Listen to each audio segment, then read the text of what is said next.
Para assinalar o Dia Mundial dos Oceanos, que se celebra a 8 de junho, é hoje meu convidado alguém que conhece bem as águas profundas e os seus habitantes mais temidos.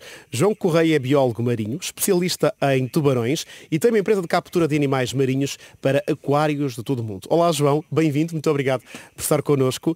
De onde é que veio esta paixão pelos tubarões? E já agora faço uma pergunta que tem alguma curiosidade. Eles existem de facto? É que eu vejo, já ouvi no Oceanário, por exemplo, mas parece-nos sempre que são miragens ou que faz parte da banda desenhada dos filmes que não são reais. Eles existem de facto e são perigosos, alguns deles.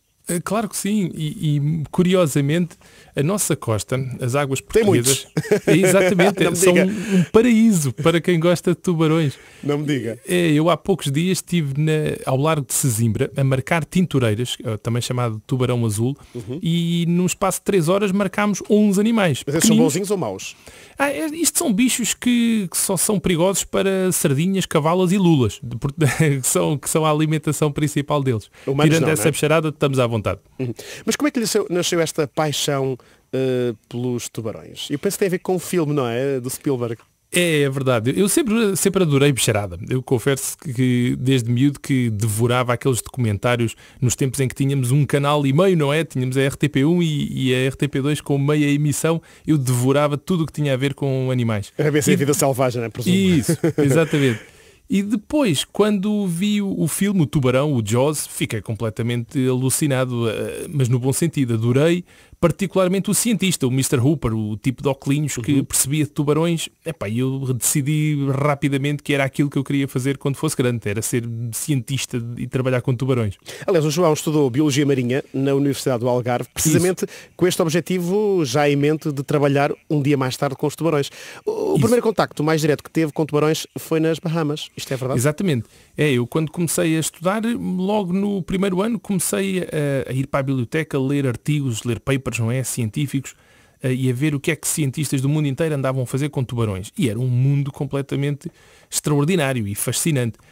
Comecei a mandar cartas à moda antiga, não é? Num envelope e com um selo, como se fazia antigamente, e fui aceito nas Bahamas para fazer o estágio final da minha licenciatura. Depois voltei lá para um mestrado e, enfim, esse foi o primeiro grande passo na minha carreira com tubarões. Porquê que o tubarão tem em si este fascínio? Porque não baleias? Porque não leões e para a selva? Porque não aves, umas águias? Porquê tubarões? É difícil explicar. Mas ainda hoje eles têm em si este fascínio? Sim, sem dúvida. Há um grande grupo de seguidores de tubarões pelo mundo inteiro, mas da mesma forma que também há para os ursos, para os pandas, para as baleias, para as aves, para os golfinhos, etc. Não é? Isso, tudo. Todos os bichos têm um monte de gente maluca que os adora, naturalmente. Agora, os tubarões em particular, eu diria que há o aspecto estético, não é? São animais lindíssimos. Depois há o aspecto também de fisiologia e de biologia. São animais com um sistema imunitário absolutamente brutal, que recuperam muito bem de doenças, de feridas, de todas essas coisas. São também animais com 400 e tal milhões de anos. Se conseguíssemos viajar no tempo para a altura dos dinossauros, já havia tubarões e inclusivamente quando os dinossauros se extinguiram, os tubarões ficaram. Por isso, por tantos e tantos motivos, há um conjunto de pessoas, e eu encaixo-me nesse grupo, que os achamos fascinantes. Eles, ou seja, há várias espécies, vários tipos, vários estilos, não é, de tubarões. Nós pensamos sempre, quando, enfim, nos vem à memória a palavra tubarão, ficamos sempre com aquele fascínio, mas também com medo. Só que o tubarão tem, de facto, uma enorme importância na cadeia alimentar dos oceanos. Sem dúvida. Ora bem, temos cerca de, em números muito redondos, 400 espécies diferentes de tubarões e umas 600 espécies de raias, que são, no fundo, um parente muito próximo dos tubarões. São os chamados peixes cartilagíneos. Têm um esqueleto de cartilagem, ao contrário das 40 e tal mil espécies de outros peixes, como a sardinha, a cavalo, os carapaus, as fanecas, etc., que têm um esqueleto ósseo. Ora, de facto, a maior parte das espécies, a esmagadora maioria das espécies, não constituem perigo absolutamente nenhum para as pessoas. Em boa verdade, se nós estivermos na água, eles afastam-se de nós e fogem com medo. Depois há aquelas espécies mais famosas, não é? Muito corpulentas, muito grandes, os tubarões brancos, os tubarões tigre, que pela sua dimensão não têm medo. E um ser humano, em circunstâncias muito especiais, até pode vir a ser encarado como uma presa. É claro que isso é raríssimo, Mas ocorre para aí cerca de 50 vezes por ano no planeta inteiro haverá acidentes com tubarões. E desses 50, 10% mais ou menos são mortais, que são situações terríveis, naturalmente. Mas, estatisticamente, estamos a falar para aí de 4 ou 5 mortes por ano, que são catastróficas, naturalmente, mas isso, se calhar, é o número de acidentes que temos ali no IC19 durante um dia. Os tubarões estão no topo da cadeia alimentar, ou seja, e se o topo se começa a desmoronar, toda a cadeia alimentar, ou seja, haverá depois aí um desequilíbrio muito grande nos oceanos. Portanto, é uma espécie que tem que ser mesmo muito preservada, não é? Sem dúvida. Quase todas as espécies de tubarões estão de facto no topo da cadeia, da teia alimentar onde estão inseridos, e é exatamente como acabou de dizer, e muito bem. Portanto, acabam por controlar essa cadeia alimentar. Se eliminam os tubarões, digamos que o degrau que vem a seguir nessa cadeia acaba por se multiplicar em excesso e depois isso vai provocar perturbações terríveis. Temos vários exemplos disso. Houve uma altura na Califórnia em que os tubarões brancos foram quase todos mortos e depois houve uma multiplicação tremenda de leões marinhos e desses animais que às tantas havia por todo lado, que depois comiam em excesso as sardinhas, os carapaus e todas aquelas espécies comerciais de que as pessoas dependiam na altura. Portanto, isso provocou problemas terríveis. Porquê que há uma associação do mundo empresarial ao tubarão, João? Uma associação do mundo empresarial? Ou seja, em que sentido? Sim. Quando se é um bom empresário diz-se que é um tubarão. Ok. Sim, ou seja, sim. porque é que... Aliás, temos o programa Shark Tank, agora Claro. lembrei-me desse. O tubarão é perspicaz, é inteligente, é nesse sentido? Bom, honestamente eu adorava dizer que sim, nesse aspecto, mas temos que ser pragmáticos. São peixes, não é? Acima de tudo temos que nos lembrar de que são peixes que têm uma inteligência, e utilizo este termo, enfim, de forma muito antropomórfica, porque a inteligência animal classifica-se de outra maneira, digamos. Mas, enfim, a inteligência de peixes não se compara com a inteligência dos mamíferos, como, por exemplo, os cetáceos, as baleias, os golfinhos. Agora, o tubarão, genericamente, como é um predador, e um predador de topo, acaba por ser muito aquela imagem tipo do lobo de Wall Street, não é? Daquele animal que come tudo. Exatamente, e acabou por ficar muito associado, de facto, com essa conotação empresarial de quem compra muitas empresas e quem é assim um grande tubarão no meio em que se move. Falamos então um bocadinho dos tubarões da nossa costa. Há pouco já disse que podemos encontrá-los na nossa costa. Que tipo de tubarões, em que partes da nossa costa é que os podemos encontrar? Se são todos inofensivos? Façam-nos aqui um bocadinho o retrato dos tubarões da nossa costa. Vamos ver. Então, temos vários grupos. Podemos começar e já agora se falam português ou não? Não estou a brincar. Podemos começar por falar dos chamados tubarões pelágicos. Ora bem, são aqueles tubarões que nadam assim em mar aberto. E podemos falar, por exemplo, das tintureiras, dos tubarões azuis de que eu falava há pouco. Temos também os tubarões martelo, os anequins, temos os raposos, que é assim um bicho muito curioso, que a cauda é tão comprida ou mais comprida do que o resto do corpo. Ora, isto são animais que nadam em mar aberto e que se alimentam de cardumes, que vão atrás das sardinhas, dos carapaus, das cavalas, de alguns atuns mais pequenitos, de lulas, etc. E tanto quanto eu sei, não há um único registro de problemas nas nossas águas. Depois temos os chamados tubarões de profundidade, que são muito capturados, infelizmente, são um bycatch, uma captura acessória da pesca de profundidade, da pesca do peixe-espada preto, por exemplo. Traz muitos tubarões desses mortos para as lotas, e embora isso hoje, e ainda bem, esteja proibido em águas europeias. Esses tubarões têm nomes comuns muito curiosos. Temos a gata, o caroxo, a lixa, o barroso, e são tubarões diferentes daqueles que as pessoas normalmente estão à espera. Parecem um charuto, assim, muito escuros, muito castanhos, muito pretos, com umas barbatanas muito pequeninas e que, de facto, em circunstâncias normais as pessoas nunca os veem porque vivem em ambiente muito profundo. Depois temos aqueles tubarões demersais que vivem na coluna d'água, mas que se alimentam no fundo. Temos, por exemplo, as patas-roxas que se comem de vez em quando nas caldeiradas. Temos os famosos cações, da sopa de cação, não é? Temos essa bicharada toda. E depois temos ainda o mega grupo das raias, que vivem normalmente junto ao fundo, com exceção, por exemplo, das jamantas, aquelas jamantas lindíssimas que podemos apreciar no oceanário, por exemplo, que têm aquelas, parecem uns cornichos na cabeça, mas na realidade aquilo são barbatanas. Que engraçado. São os chamados lobos cefálicos, e quando o bicho detecta comida na água, desenrola aquelas barbatanas e faz uma espécie de umas pás que vão encaminhar a água para a boca. E, portanto, estes bichos comem plâncton acima de tudo, não chateiam mesmo ninguém, e vão nadando com as tais barbatanas abertas e fazem uma espécie de uma colher que manda a água para dentro da boca e pronto, e vão filtrando tudo o que está na água. Estes são os grandes grupos e temos exemplares e exemplos destas espécies todas nas nossas águas, quer no continente, desde Vila Real de Santo António até Vila Praia do Castelo, não é? exatamente, e nos Açores e na Madeira também. Algum destes tubarões que estão na nossa costa merecem uma atenção especial na sua preservação? Ou seja, algum deles corre riscos mais sérios de extinção, por exemplo? Sim. É por acaso o tal grupo dos pelágicos, e também os de profundidade, em boa verdade. Bom, e as raias, no fundo são quase todos, mas especificando um bocadinho cada um. No grupo dos pelágicos, as tintureiras são muito, muito abundantes e, em boa verdade, não há sinal de estarem sujeitas a grandes perigos. Agora, outras espécies, como os anequins, os tubarões cabeça de martelo, há uma espécie que é o sardo, que é muito parecido com o tubarão branco, por exemplo. Esses têm-se visto um declínio terrível nos números que são desembarcados e que são capturados ao longo dos anos, e estão todos protegidos hoje em dia. As raias, também há muitas raias. Hoje em dia, em águas europeias, se a memória não me falha, já é praticamente uma dúzia de espécies de raias que estão protegidíssimas, porque temos visto declínios assustadores.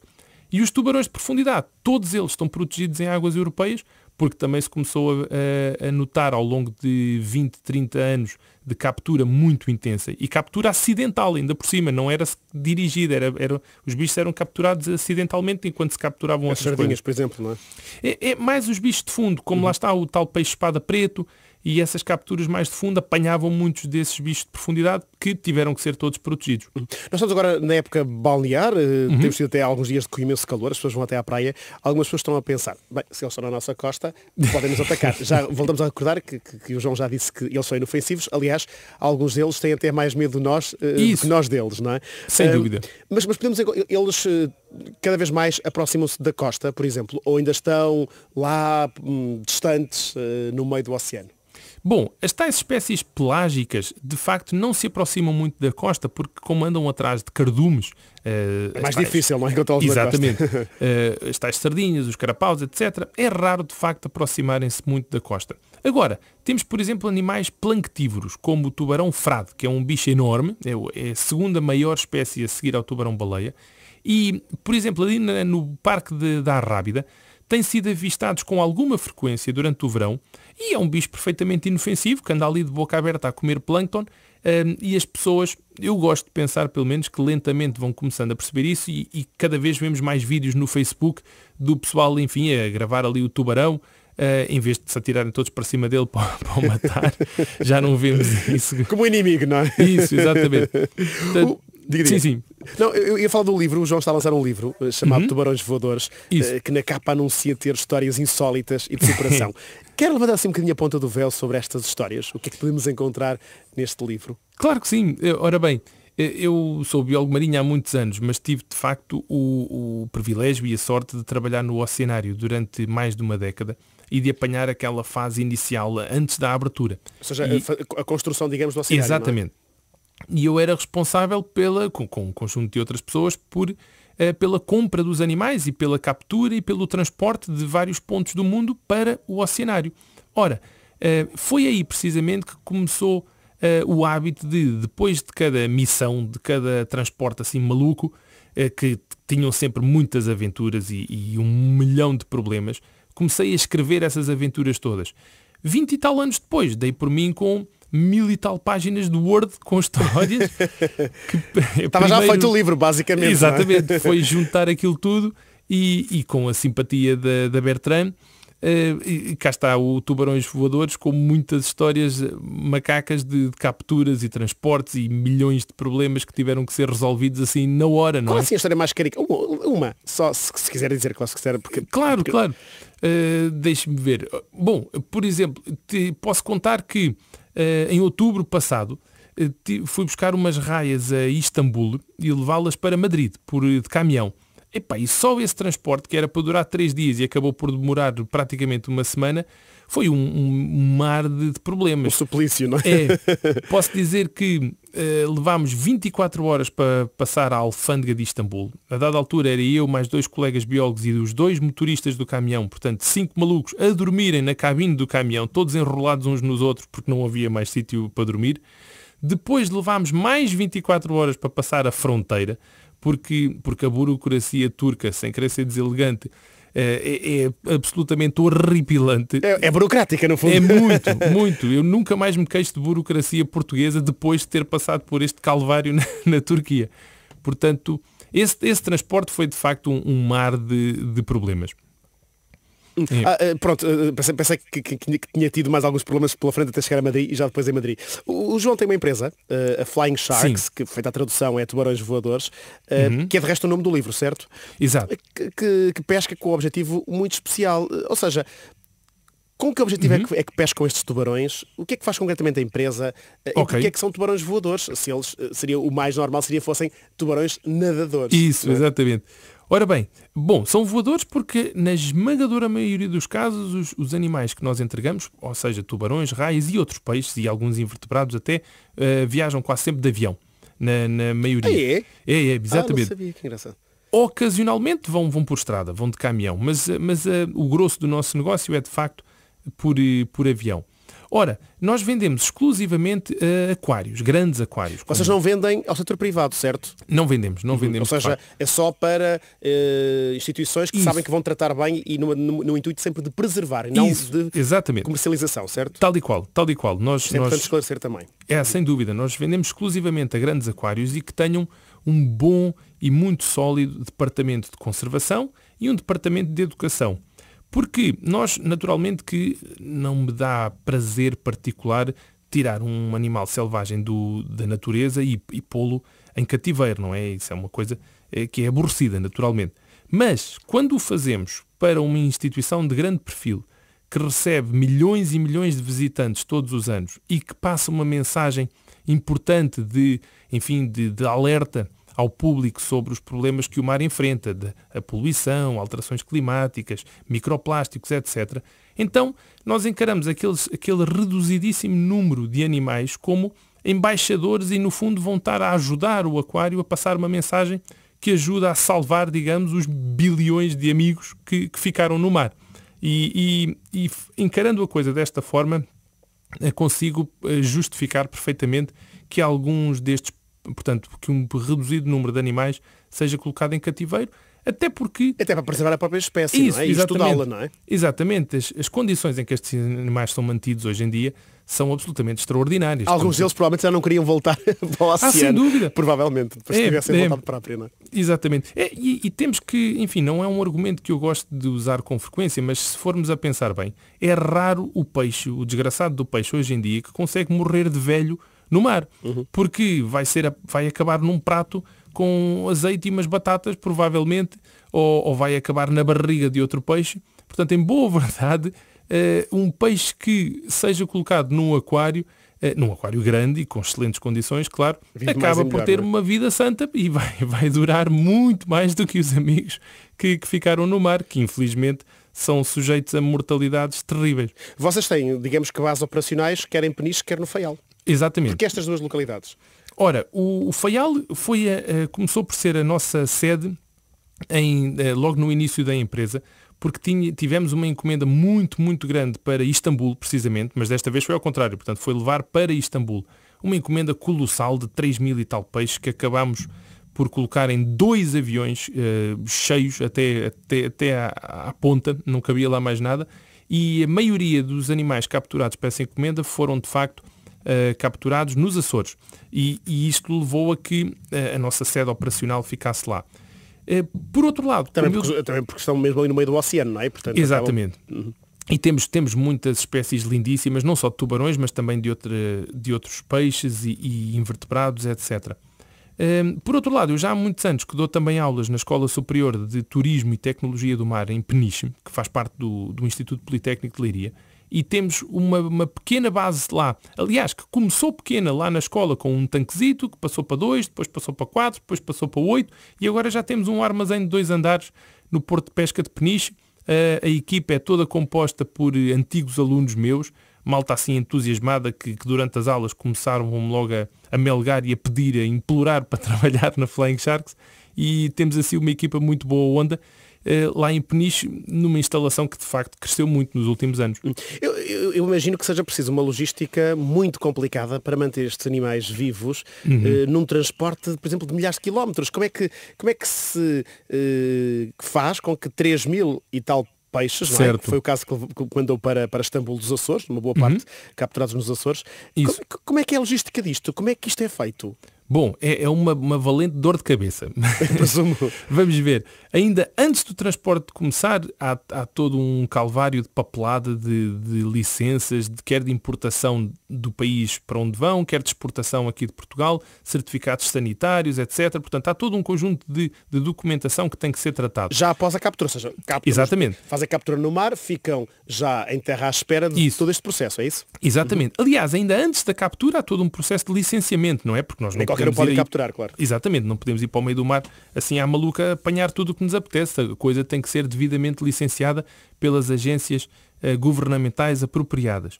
Ora, uma vez que o transporte começa, o segredo está todo na água.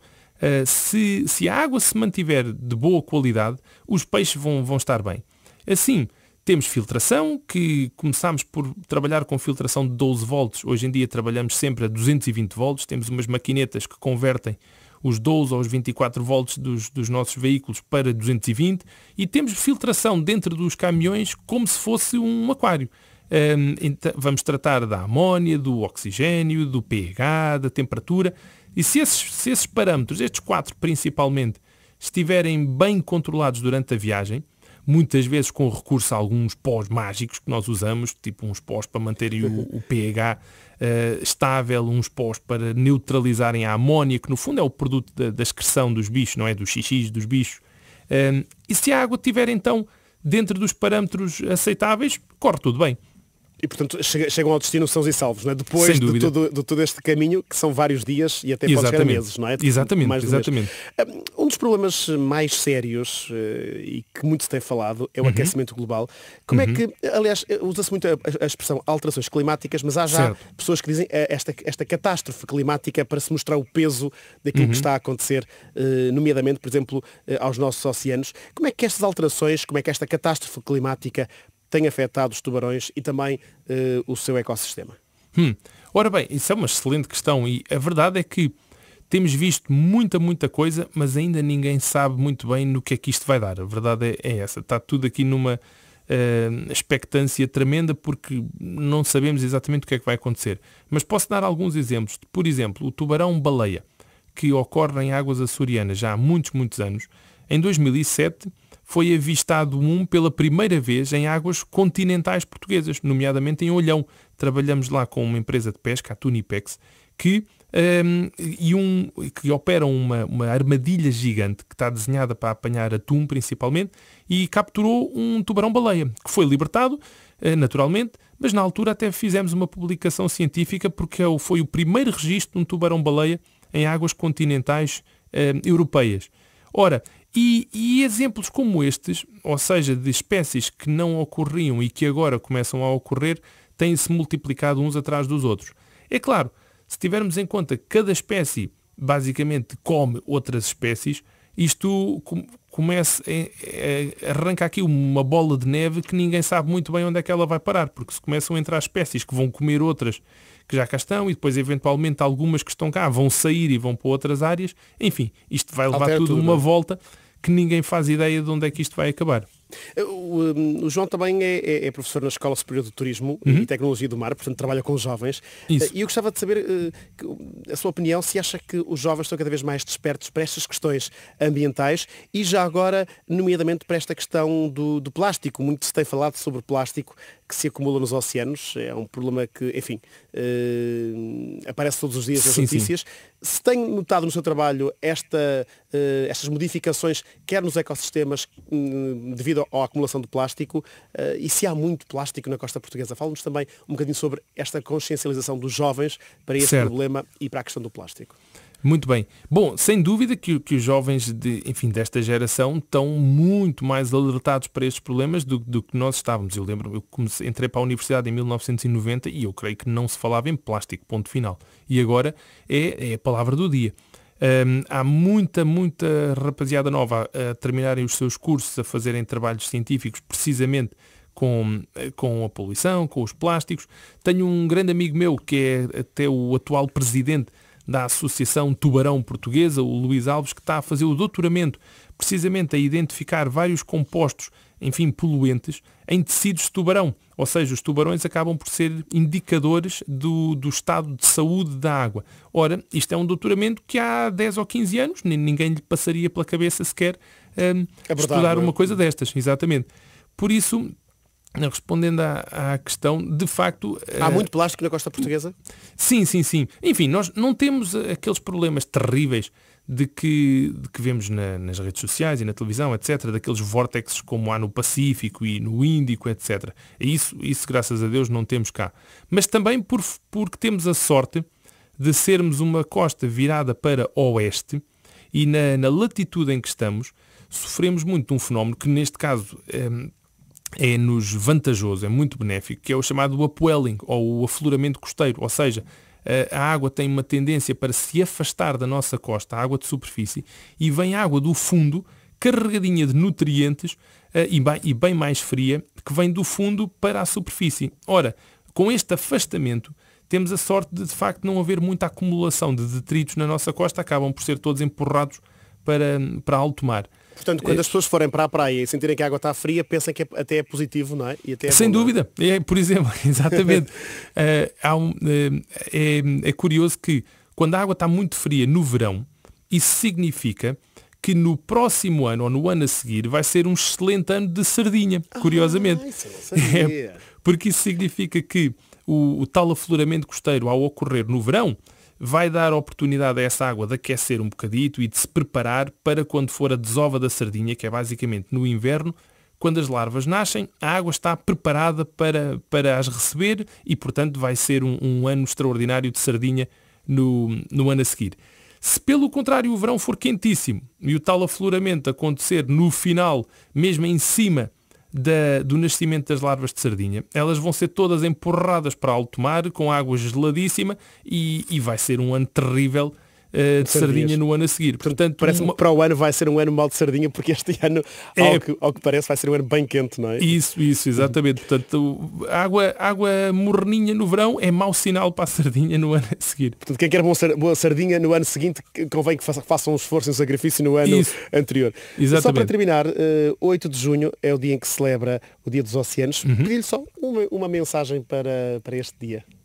Bom, só temos um planeta, não é? E acaba, apesar de lhe chamarmos planeta Terra, ele é 70 e tal % oceano e estamos aqui, numa caixa fechada. Não há mais sítio para escapar. Portanto, ou tomamos bem conta desta casa ou morremos aqui todos, sem querer ser muito negativo, mas não temos escolha. Não há sítio mais para onde ir, é tomar bem conta disto ou estamos mesmo lixados. João Correia, biólogo marinho, especialista em tubarões, obrigado por ter estado nos Alfenias. Obrigado, meu. Até breve. Obrigado.